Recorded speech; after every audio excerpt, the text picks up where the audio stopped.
आपके महान प्रेम और अनुग्रह के लिए जो आप सब मनुष्यों को बनाए। आपने हमें अपने पुत्र के राज्य में पहुंचाने के लिए सब कुछ तैयार किया है, सिर्फ हमारी ओर से देरी है। जितनी जल्दी हम अपने हृदय को अपने परमेश्वर की ओर लगाएं और अपना जीवन उसे समर्पित करें, बाकी सब वो हमारे जीवन में पूरा करता है। इस बात को समझने में हमें वर्षों लग जाते हैं और कभी कभी हमारा जीवन अंत हो जाता है और हम इन बातों को समझ नहीं पाते। आपका धन्यवाद करते हैं पिता परमेश्वर, आपके वचन के द्वारा वो बातें जो हमारी समझ से परे हैं, जब तक पवित्र आत्मा हमें ना समझाए हम उन बातों को समझ नहीं सकते। लेकिन हम धन्यवाद इस बात के लिए करते हैं कि आपने तो अपना पवित्र आत्मा हमें दिया है, लेकिन हम पवित्र आत्मा के अनुसार आपके वचन को सुनने और समझने के लिए अगर तैयार हो तो वो हमारे जीवन को आपकी महिमा में बढ़ाने के लिए तैयार है। वो हमारा मार्गदर्शन करने के लिए हमेशा तैयार है। देरी हमारी ओर से होती है। चाहते पिता परमेश्वर, आज जब हम आपके वचन को खोलें, पढ़ें, सुने और समझें, आपका पवित्र आत्मा हमारे जीवन में अद्भुत तरीके से कार्य करे और हमारा जीवन परिवर्तित हो और आपकी महिमा का कारण बने। यीशु मसीह के नाम से आमीन। सबको जय मसीह की। परमेश्वर का धन्यवाद करते हैं क्योंकि परमेश्वर धन्यवाद के योग्य है और उसकी महानता जो अपरंपार है, सर्वशक्तिमान परमेश्वर बहुत महान है और उसकी महिमा अपरंपार है। हम परमेश्वर का धन्यवाद करते हैं उसके महान प्रेम और उस अनुग्रह के लिए जो वो हम सब मनुष्यों पर बनाए रखता है। आज हम उसी श्रृंखला में, उस सीरीज में आगे बढ़ेंगे और परमेश्वर के वचन में पवित्र आत्मा तीन भाग में हमारे जीवन में कार्य को पूर्ण करता है। पहला है पवित्र आत्मा का बयाना आता है, यानी डाउन पेमेंट, जो अनुग्रह के समय में, उस समय जो हमें दिया गया है जिसको हम अनुग्रह का समय कहते हैं, उस समय के अंतर्गत वो हमारे जीवन को परिवर्तित करके हमारे जीवन में परमेश्वर की सामर्थ्य को भरने का काम करता है, जिसे हम सेकेंड पार्ट होता है indwelling of the Holy Spirit और थर्ड पार्ट होता है glorification by the Holy Spirit या fulfilment of the Holy Spirit.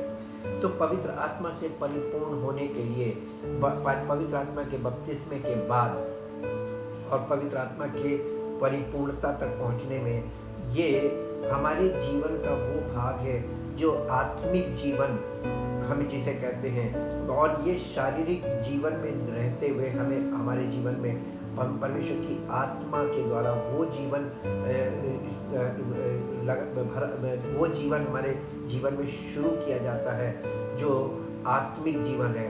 और पवित्र आत्मा की अगुवाई में चलने वाला जीवन, परमेश्वर की इच्छा में जीने वाला जीवन, पवित्र आत्मा के अनुसार उसके बताए मार्ग में बने रहने वाला जीवन, जिससे परमेश्वर की आत्मा के फल हमारे जीवन से प्रकट होते हैं और उसकी पवित्र सामर्थ्य हमारे जीवन के द्वारा कार्य करती है और ऐसी जिंदगियों से परमेश्वर की महिमा होती है, उसकी सेवा होती है।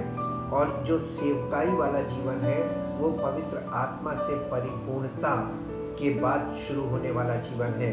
और ये जीवन हर मनुष्य यहाँ तक नहीं पहुँचता, लेकिन बाकी लोग परमेश्वर के उद्धार में अपने जीवन को व्यतीत कर सकते हैं, उद्धार से भरा जीवन जी सकते हैं। ज़रूरी नहीं है कि वो सेवकाई ही करें। सेवकाई के लिए परमेश्वर अपने लिए लोगों को तैयार करता है और उन्हें औजार की तरह इस्तेमाल करता है, लेकिन बाकी लोगों को वो जीवन देता है जिसे आत्मिक जीवन या अनंत जीवन कहते हैं। आत्मिक जीवन ही अनंत जीवन तक हमें लेके जाता है। भविष्यवाणी की पुस्तकों में मंदिर की नींव पढ़ने के समय लोगों को जो परमेश्वर के कहलाते थे, अर्थात इजराइलियों को चाल चलन के विषय में भविष्यवाणी क्यों की गई, वो भी मंदिर की नींव पढ़ने के समय।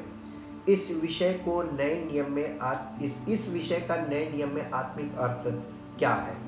जब हम भविष्यवाणियों में जाके देखते हैं, जैसा कि हम हग्गै नबी की पुस्तक में देखते हैं, हग्गै नबी की पुस्तक में हम इस बात को देखेंगे कि परमेश्वर ये जो भविष्यवाणियाँ हैं वो किस संदर्भ में की जा रही हैं और उसका संदर्भ क्या है, भविष्यवाणी में क्या कहा जा रहा है, इससे भी ज़्यादा ज़रूरी है किस संदर्भ में ऐसा कहा जा रहा है। हम लिखी हुई बातों को जब पढ़ते हैं तो उसको हम संदर्भ के अनुसार नहीं देखते, इसलिए वो बहुत सी चीज़ें हमारे ऊपर से निकल जाती हैं और हमारी समझ में नहीं आती हैं। यहाँ पर लिखा है कि हग्गाई नबी की पुस्तक उसका 1 अध्याय और उसके 4 पद में, क्या तुम्हारे लिए अपने छत वाले घरों में रहने का समय है जबकि ये भवन उजाड़ पड़ा है। इसलिए अब सेनाओं का यहोवा यूँ कहता है, अपने अपने चाल चलन पर ध्यान करो। तुमने बहुत बोया परंतु थोड़ा काटा, तुम खाते हो परंतु पेट नहीं भरता, तुम पीते हो परंतु प्यास नहीं बुझती, तुम कपड़े पहनते हो परंतु गरमाते नहीं, और जो मजदूरी कमाता है वो अपनी मजदूरी की कमाई को छेद वाली थैली में रखता है। इसके आगे उसने लिखा है कि परमेश्वर के मंदिर के बनाए जाने का समय चल रहा था, ये यानी मंदिर का पुनरुत्थान यानी पुनरुद्धार हो रहा था, यानी rebuild of the temple rebuild के समय की ये भविष्यवाणियाँ हैं, यानी मंदिर के दोबारा बनाए जाने के समय के। लेकिन हमें, हमारे और आपके लिए ये बातें किस संदर्भ में हैं, इसको हमें देखना आएगा। तो हमें नए नियम के अंतर्गत पवित्र आत्मा के प्रकाश में जाकर हमें इन बातों को देखना और समझना होगा कि हमारे लिए ये बातें किस तरीके से हमारे जीवन से कनेक्टेड हैं और हमको हमें हमारे लिए इसमें क्या संदेश है। नए नियम के अनुसार 1 कुरिन्थियों 3 अध्याय और उसका 16 पद देखेंगे। 1 कुरिन्थियों 3 अध्याय और उसका 16 पद। 1 कुरिन्थियों 3 अध्याय और उसके 16 पद में इस प्रकार से लिखा हुआ है, क्या तुम नहीं जानते कि तुम परमेश्वर का मंदिर हो। अब हमको ये बात समझ में आ रही है कि वहाँ पर जो पत्थर का मंदिर बनाया जा रहा था, जिस मंदिर को पुराने नियम में जो बिल्डिंग बनाई जा रही थी, जिसे मंदिर के रूप में बनाया जा रहा था, उसके विषय में जो भविष्यवाणियाँ हो रही थी, आज वो स्पिरिचुअली हमारे और आपके लिए किस संदर्भ में है। क्या तुम नहीं जानते कि तुम परमेश्वर का मंदिर हो और परमेश्वर का आत्मा तुम में वास करता है। लेकिन प्रश्न चिन्ह लगा हुआ है। जब हम इस बात को पढ़ते हैं तो इसका ये कंफर्मेशन नहीं है कि परमेश्वर का आत्मा हम में बसा हुआ है। ये प्रश्न चिन्ह है कि क्या तुम नहीं जानते कि तुम परमेश्वर का मंदिर हो और परमेश्वर का आत्मा तुम में बसा हुआ है। लेकिन अगर नहीं बसा है, प्रश्न इसलिए है कि अगर अभी तक परमेश्वर का आत्मा तुम्हारे अंदर नहीं बसा है, इसका मतलब तुम अभी तक मंदिर नहीं बने।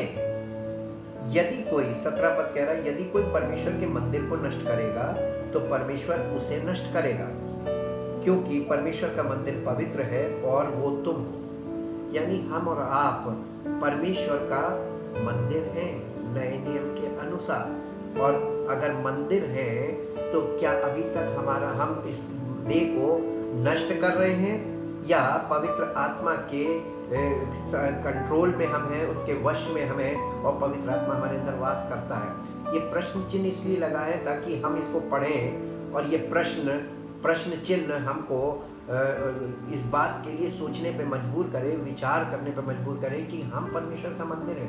परमेश्वर इसे मंदिर बनाना मांगता है। हमारे देह में परमेश्वर का आत्मा वास करना मांगता है और हमारी देह उसका मंदिर बनना मांगती है और हमारा प्राण परमेश्वर की उपस्थिति का स्थान है, उसका सिंहासन है, वहाँ पर परमेश्वर का आत्मा वास करना मांगता है। इसी 1 कुरिन्थियों के पुस्तक में इसके 6 अध्याय में चलेंगे और उसका 19 और 20 पद फिर से देखेंगे। ये रिपीट की गई बात, क्या तुम नहीं जानते कि तुम्हारी देह पवित्र आत्मा का मंदिर है। फिर ये वाली बात रिपीट की जा रही, क्या तुम नहीं जानते कि तुम्हारी देह पवित्र आत्मा का मंदिर है। पवित्र आत्मा यानी परमेश्वर का आत्मा, और परमेश्वर का आत्मा का मतलब परमेश्वर। हमारी देह परमेश्वर का निवास स्थान है। मंदिर का मतलब परमेश्वर का निवास स्थान जो तुम में बसा हुआ है और तुम्हें परमेश्वर की ओर से मिला है। हमारे किसी कार्य के बदले में परमेश्वर ने हमें मजदूरी नहीं दी है। परमेश्वर ने हमें जब ग्रहण किया उसी समय पवित्र आत्मा हमको दे दिया, लेकिन वो पवित्र आत्मा हमारे अंदर है कि नहीं है, इस बात से अगर हम आज भी अनजान हैं और हम अपनी इच्छा से अपने शरीर का प्रयोग कर रहे हैं और हम अपने शरीर से वो कर रहे हैं जो परमेश्वर नहीं चाहता, तो हम, इसका मतलब ये परमेश्वर का मंदिर नहीं बल्कि हमारी देह है और हम अब इसे अपनी देह समझकर इसका इस्तेमाल कर रहे हैं। और तुम अपने नहीं हो, आगे लिखा है, प्रश्न चिन्ह लगा हुआ है कि तुम अपने नहीं हो। इस देह को हम अपनी इच्छा से इस्तेमाल ना करें, इससे हम अपनी इच्छा की पूर्ति ना करें। हम अपनी देह को परमेश्वर का मंदिर है तो उसको समर्पित करें ताकि उसका आत्मा वास करे और उसकी इच्छा इस देह में पूरी हो। और इसीलिए आगे लिखा 20वें पद में, क्योंकि तुम दाम देकर मोल लिए गए हो, इसलिए अपनी देह के द्वारा परमेश्वर की महिमा करो। हम परमेश्वर की महिमा करने वाले कौन होते हैं?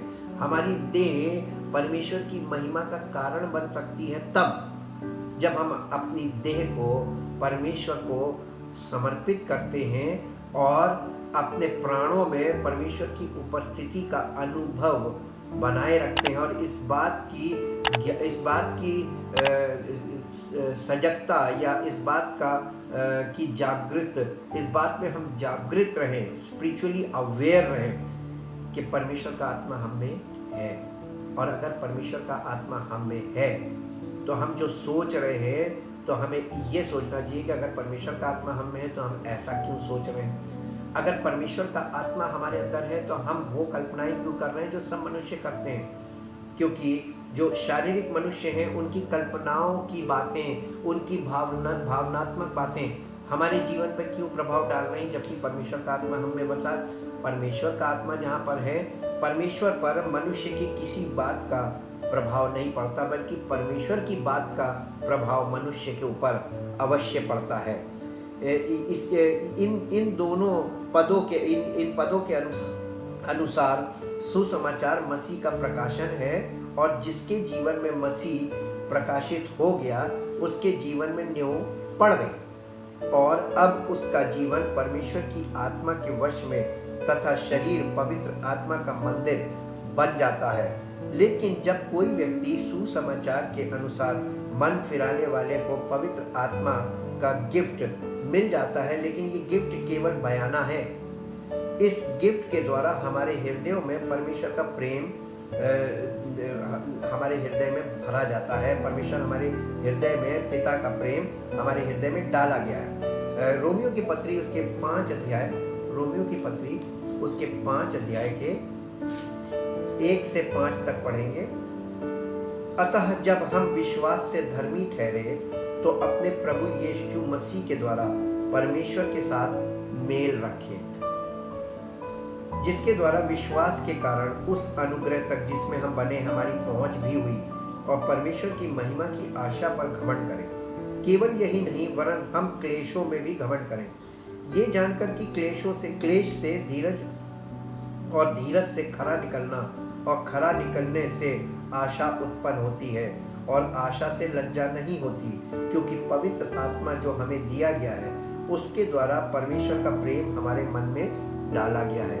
ये जो बयाना जिसको लिखा है, ये बयाना यानी डाउन पेमेंट, ये जो पहली किश्त पवित्र आत्मा की हमको मिलती है मन फिराने के समय, सुसमाचार पर विश्वास करते समय, उस समय जो पवित्र आत्मा का बयाना यानी डाउन पेमेंट हमें मिला, या यूँ समझ लीजिए उसका पहली किश्त मिली, वो परमेश्वर का प्रेम हमारे हृदय में डाला जाता है और वो प्रेम हमें परमेश्वर के प्रति हमारे अंदर प्रेम बना रहे, ताकि हमारा हृदय और हमारी इच्छा परमेश्वर की इच्छा की ओर और उसके वचन की ओर रहे।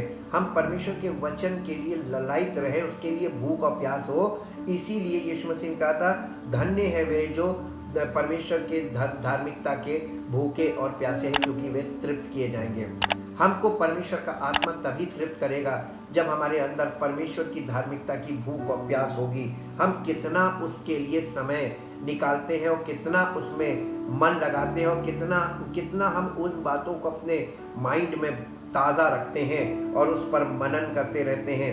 ये वो बातें हैं जिससे हमारे जीवन में पवित्र आत्मा जब देखता है कि इसका मन इन बातों में लगा हुआ है और ये हर समय यही बातें सोच रहा है और इन्हीं बातों को के लिए ललायित है और आगे इच्छा है कि और आगे हमें मिले, वो लोग उनके लिए पवित्र आत्मा कार्य करता है।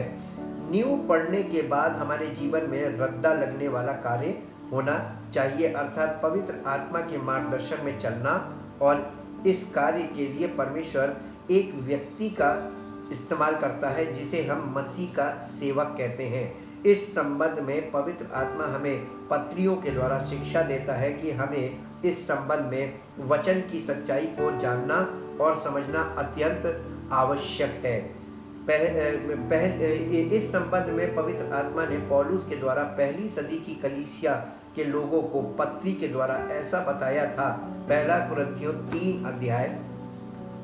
पवित्र आत्मा ने इस संबंध में पहली सदी की कलीसिया को प्रेरित पौलुस के द्वारा पत्रियों के द्वारा उन्हें इस बात की शिक्षा दी थी या जानकारी दी थी जो हमें मिलती है पहला कुरिन्थियों और उसका 3 अध्याय और 3 अध्याय का हम पढ़ेंगे। 3 अध्याय का पहला कुरिन्थियों उसका 3 अध्याय 10 पद से पढ़ेंगे। 10 पद से ऐसा लिखा, परमेश्वर के उस अनुग्रह के अनुसार जो मुझे दिया गया, प्रेरित पौलुस कह रहे हैं, मैंने बुद्धिमान राजमिस्त्री के समान नींव डाली और दूसरा उस पर रद्दा रखता है। उसने नींव डाली लिखा है, तो उसने कैसे नींव डाली? हम इसको पवित्र आत्मा हमें इस बात को प्रकट करता है कि अन्य जातियों को सुसमाचार सुनाने का कार्य जो शुरू हुआ था वो प्रेरित पौलुस के द्वारा हुआ था। यही इसी बात को वो लिखा है, वो कह रहा है कि नींव डालना का मतलब कि सुसमाचार का कार्य शुरू करना, सुसमाचार लोगों को बताना, समझाना, इस काम की जो शुरुआत है वो नींव है, यानी नींव डाली और दूसरा उस पर रद्दा रखता है। इसके बाद जितने सेवक उस कार्य को करने के लिए पौलुस के बाद जो सेवक आए वो सब रद्दा रखने का काम कर रहे हैं, परंतु हर एक मनुष्य चौकस रहे कि उस पर कैसा रद्दा रखता है। आज सेवकाई में लोग अपनी इच्छा पूर्ति कर रहे हैं और अपनी अपनी डॉक्ट्रिन्स लेकर, अपनी अपनी शिक्षाओं को लेकर अपने अपने तरीके से तोड़ मरोड़ के और घटा बढ़ा के इस तरीके से उन्होंने अपनी शिक्षाओं को तैयार कर रखा है, तरह तरह की शिक्षाएं, और ये शिक्षाएं ही वो रद्दे हैं और लोग रद्दा लगा रहे हैं लोगों की ज़िंदगी में। और वो आत्मिक जीवन में लोगों को जितनी शिक्षाओं की लेयर बैठा रहे हैं उनके माइंड में, वो सब रद्दे का काम करती हैं, क्योंकि उस नींव को छोड़ जो पड़ी है और वो यीशु मसीह है, कोई दूसरी नींव नहीं डाल सकता। आज फाउंडेशन डालने की भी कोशिश की जा रही है, सब अपनी अपनी शिक्षा की फाउंडेशन डाल रहे हैं, जबकि यहाँ प्रेरित पौलुस कह रहे हैं कि उस नींव को छोड़ जो पड़ी हुई है और वो है यीशु मसीह, कोई दूसरी नींव नहीं डाल सकता। यदि कोई इस नींव पर, नींव कौन है? हमारे जीवन में, आत्मिक जीवन में, हमारे इस मंदिर में, क्या तुम नहीं जानते कि तुम्हारी देह पवित्र आत्मा का मंदिर है? अगर ये पवित्र आत्मा का मंदिर है तो इस मंदिर की फाउंडेशन कहाँ है? कौन है फाउंडेशन? यदि हमारे जीवन में यीशु मसीह नहीं है, वही हमारा आधार है। हमारे आत्मिक जीवन का आधार, हमारे मसीही जीवन का आधार यीशु मसीह को छोड़ और कोई नहीं होना चाहिए। और अगर वो नहीं है, शिक्षाओं के आधार पे हम खड़े हुए हैं, मसीहत आज शिक्षाओं के आधार पर चली गई है। यीशु मसीह लोगों की जिंदगियों में नहीं है, ना सेवकों की और ना फॉलोअर्स की, ना विश्वास करने वालों की जिंदगी में। इसलिए क्योंकि सुसमाचार नहीं है, आज रद्दे लग रहे हैं, शिक्षाएं हैं बिना फाउंडेशन के। यदि कोई इस नींव पर सोना या चांदी या बहुमूल्य पत्थर या काठ या घास या फूस का रद्दा रखे तो हर एक का काम प्रकट हो जाएगा। जी हाँ, मसीह में जितने लोग काम कर रहे हैं, सेवकाई कर रहे हैं, हर एक का काम प्रकट हो जाएगा। उसने कह दिया था और आज प्रकट हो रहा है, क्योंकि वो दिन उसे बताएगा, इसलिए कि आग के साथ प्रकट होगा और वो आग हर एक का काम परखेगी कि कैसा है। जिसका काम उस पर बना हुआ स्थिर रहेगा वो मजदूरी पाएगा। यदि किसी का काम जल जाएगा तो वो हानि उठाएगा, पर वो आप बच जाएगा परंतु जलते जलते। और इसी के तुरंत बाद लिखा हुआ है, क्या तुम नहीं जानते कि तुम परमेश्वर का मंदिर हो। यहाँ पर फाउंडेशन की बात हो रही है। ये मंदिर, इस मंदिर के फाउंडेशन की बात हो रही है। वो फाउंडेशन है सुसमाचार, जो मसीह का प्रकाशन है। और उसके बाद रद्दा, यानी पवित्र आत्मा के द्वारा मार्गदर्शन, जिसे हमने शिक्षाओं में परिवर्तित कर दिया, टीचिंग्स में। टीचिंग्स का मतलब डॉक्ट्रिन, और तरह तरह के सिद्धांत और शिक्षाएं लोगों के सामने रख दी, जबकि हमें पवित्र आत्मा की अगुवाई में खुद भी चलना है और लोग जैसे हम चल रहे हैं वैसे ही लोगों को चलना। इसीलिए तो पौलुस ने कहा था कि तुम मेरी माने चलो जैसा मैं मसीह की माने चलता हूँ। ये थी सही तरीका मसीह में जीवन जीने का और मसीह की सेवकाई करने का, जो आज नहीं है। सब अपनी अपनी शिक्षाओं को लेकर खड़े हैं। इसीलिए तो इब्रानियों की पत्री में, इसीलिए इब्रानियों की पत्री में 6 अध्याय, इब्रानियों की पत्री और 6 अध्याय के पहले पद को हम देखेंगे। यहाँ पर इसीलिए आओ, इसलिए आओ, मसीह की शिक्षा की आरंभ की बातों को छोड़कर हम सिद्धता की ओर आगे बढ़ते जाएं और मरे हुए कामों से मन फिराने और परमेश्वर पर विश्वास करने और बपतिस्मों और हाथ रखने और मरे हुओं के जी उठने और अंतिम न्याय की शिक्षा रूपी नींव फिर से न डालें। ये शिक्षा रूपी नींव डालने में आज लोग लगे हुए हैं। आज ये हो रहा है, इसीलिए आगे इन बातों को लिखा है। यदि परमेश्वर चाहे तो हम यही करेंगे। यहाँ पर शिक्षा रूपी नींव नहीं डालनी है, बल्कि वो जो नींव पड़ी है वो नींव है प्रभु यीशु मसीह, जो हमारे पापों के लिए बलिदान हुआ और यीशु मसीह के साथ हम मर चुके हैं। ये बात हमको अनुभव में आनी चाहिए और पवित्र आत्मा के द्वारा अब हमको जीवन जीना है। इसीलिए लिखा है कि तुम परमेश्वर का मंदिर हो और तुम अपने नहीं हो, तुम मोल लिए गए हो। तो किसने मोल लिया है? उसने, जिसने हमारे पापों के लिए प्राण दिया और हमें हमारे पापों से छुड़ाने के लिए अपना बलिदान दिया, प्राण दिया, ताकि हम उससे छूटकर उसके हो जाएं जिसने हमारे लिए प्राण दिया, और वो केवल प्रभु यीशु मसीह है। इसी के साथ साथ हम थोड़ा सा फाउंडेशन की तरफ आगे बढ़ेंगे और मत्ती रचित सुसमाचार में चलेंगे। मत्ती रचित सुसमाचार उसका 16 अध्याय और 16 अध्याय का 13 पद से हम देखेंगे। यहाँ पर लिखा है, यीशु कैसरिया फिलिप्पी के प्रदेश में आया और अपने चेलों से पूछने लगा, लोग मनुष्य के पुत्र को क्या कहते हैं? उन्होंने कहा, कुछ तो यूहन्ना बपतिस्मा देने वाला कहते हैं और कुछ एलिया और कुछ यिर्मयाह या भविष्यवक्ताओं में से कोई एक कहते हैं। उसने उनसे कहा, यानी यीशु मसीह ने अपने चेलों से कहा, परंतु तुम मुझे क्या कहते हो? ये पर्सनल क्वेश्चन है। पहले जनरल क्वेश्चन था और फिर पर्सनल क्वेश्चन, फिर उसने व्यक्तिगत तौर पे पूछा, तुम मुझे क्या कहते हो? शमौन पतरस ने उत्तर दिया, तू जीवते परमेश्वर का पुत्र मसीह है। यीशु ने उसको उत्तर दिया, हे शमौन, योना के पुत्र, तू धन्य है, क्योंकि मांस और लहू ने नहीं, परंतु मेरे पिता ने जो स्वर्ग में है ये बात तुझ पर प्रकट की है। यहाँ पर हम ये देखते हैं कि यीशु जो मसीह कहलाता था और जो मसीह था, लेकिन उसको उस समय में लोग मसीह स्वीकार नहीं करते थे, उसे नहीं मानते थे। वो उस समय पतरस ने उसको कहा, तू जीवते परमेश्वर का पुत्र मसीह है। तो ये बात पतरस को पता कहाँ से चली? बाइबल थी नहीं उस समय, नया नियम तो था ही नहीं, लिखी ही नहीं गए, तो नया नियम तो लिखा ही नहीं गया था। तो उसे ये बात कैसे प्रकट हुई कि ये मसीह है? तब यीशु मसीह ने कहा, कि हे शमौन योना के पुत्र, तू धन्य है, क्योंकि मांस और लोगों ने नहीं परंतु मेरे पिता ने जो स्वर्ग में ये बात तुझ पर प्रकट की।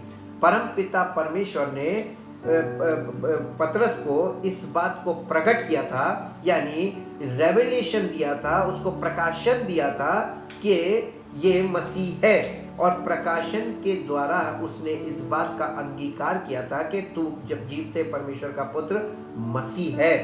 और ये मामूली बात नहीं बल्कि एक बहुत बड़ा आश्चर्य कर्म है, क्योंकि परमेश्वर अपनी आत्मा के द्वारा किसी को भी प्रकट कर सकता है कि उसका पुत्र यानी मसीह कौन है और वो उसको ग्रहण कर लेगा।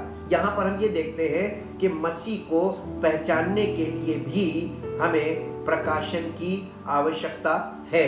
और इसी प्रकाशन के आधार पर यीशु मसीह ने 18 पद में कहा, और मैं भी तुझसे कहता हूं कि तू पतरस है, और मैं इस पत्थर पर अपनी कलीसिया बनाऊंगा और अधोलोक के फाटक उस पर प्रबल ना होंगे। और अक्सर हिंदी में इस बात को पढ़ने के बाद लोग सोचते हैं कि प्रभु यीशु मसीह पतरस के ऊपर कलीसिया बनाने की बात कर रहे हैं, जबकि ऐसा नहीं है। जब हम एम्प्लीफाइड इंग्लिश वर्जन में चलेंगे इस बात की सच्चाई को जानने के लिए कि यहाँ पर हिंदी में जो लिखा है, जो आज तक लोगों को समझ में नहीं आया, क्योंकि हिंदी से वो क्लियर नहीं होता है। हम एम्प्लीफाइड इंग्लिश में चलेंगे। The Gospel of Matthew chapter 16 verse 18, and I tell you, you are Peter, Greek में Petros, a large piece of rock, एक बड़ा चट्टान का टुकड़ा, and on this rock, Greek में on this rock यानी और इस पत्थर पर, वो पत्थर जिसकी बात कर रहा है, जिस पर कलीसिया बनाने की बात कर रहा है, वो पत्थर, उसको यहाँ पे लिखा on this rock, ग्रीक में पेट्रा। पेट्रा, पेट्रा का मतलब ह्यूज रॉक लाइक जिब्राल्टर, यानी चट्टान। यानी यीशु मसीह पतरस से ये कह रहे थे कि तू पत्थर है और मैं चट्टान हूँ, और इस पर कलीसिया बनेगी। यानी जो पत्थर है वो सेवक, वो उसका उस कलीसिया का सेवक, और जो चट्टान है फाउंडेशन, वो जीसस क्राइस्ट यीशु मसीह चट्टान है, यानी हमारी फाउंडेशन है हमारे आत्मिक जीवन की, मसीही जीवन की, और हम रॉक है। We are just like rock, हम पत्थर है, a huge piece of rock. I will build my church and the gates of Hades, the powers of the infernal region shall not overpower it or be strong to its detriment or hold out against it. यानी अधोलोक के फाटक इस पर प्रबल नहीं होंगे। इसका मतलब कि अंधकार की शक्तियां और सब प्रकार की दुष्ट की शक्तियां इस पर टक्कर मारेंगी। किस पर? जो कलीसिया यीशु मसीह बनाने की बात कर रहे हैं, लेकिन उसको जीत नहीं पाएंगी, उस पर जयवंत नहीं हो पाएंगी। और यही सच्चाई हमको मालूम होनी चाहिए। इसी के साथ साथ मत्ती रचित सुसमाचार के 7 अध्याय में चलेंगे और 7 अध्याय के 24 पद से देखेंगे।